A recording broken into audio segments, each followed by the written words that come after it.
Welcome back to our channel. மாணக்கராசிரியர் 11ஆம் வகுப்பு காலாண்டு பொதுத் தேர்வு செப்டம்பர் 2025 தமிழுக்கான ஒரு ஒரிஜினல் கொஷின் பேப்பர் தான் பார்க்க போகிறோம். ஸோ அது பார்க்குறதுக்கு முன்னாடி மாணக்கராசிரியர் யூடியூப் சேனல் சப்ஸ்கிரைப் பண்ணி வீடியோ ஃப்ரெண்ட்ஸுக்கு ஃபார்வர்ட் பண்ணிட்டு பாருங்கள்.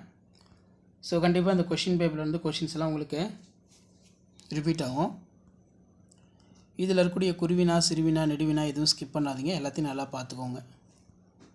ஸோ ஃபஸ்ட்டு இவையான 3 வினாக்களுக்கு விடை தருக. 3x2 6. காற்றின் தீராத பக்கங்களில் எது எதனை எழுதி சென்றது? குறுந்தொகை குறித்து நீங்கள் அறியும் செய்தி யாது? படைக்கு பாதுகாப்பாக இருப்பவை எவை? புதுக்கவிதை விளக்கம் தருக.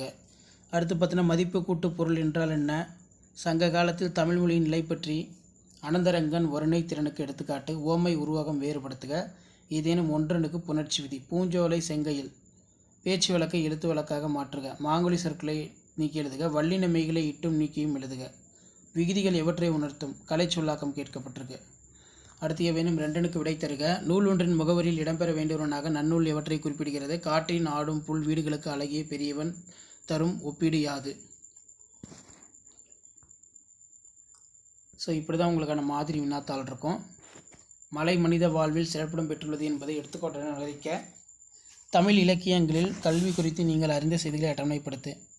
அனந்தரங்கர் ஒரு வரலாற்று ஆசிரியர் என்பதை பாடப்படி பகுதி நிறுவுக. வேற்றுமை அணி என்றால் என்ன?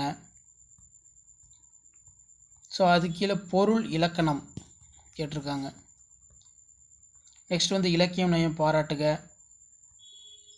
நீங்கள் மொழியினை வெளிப்படுத்தும் பேச்சு மொழி எழுத்து மொழி எவ்வாறு உணர்கிறீர்கள்?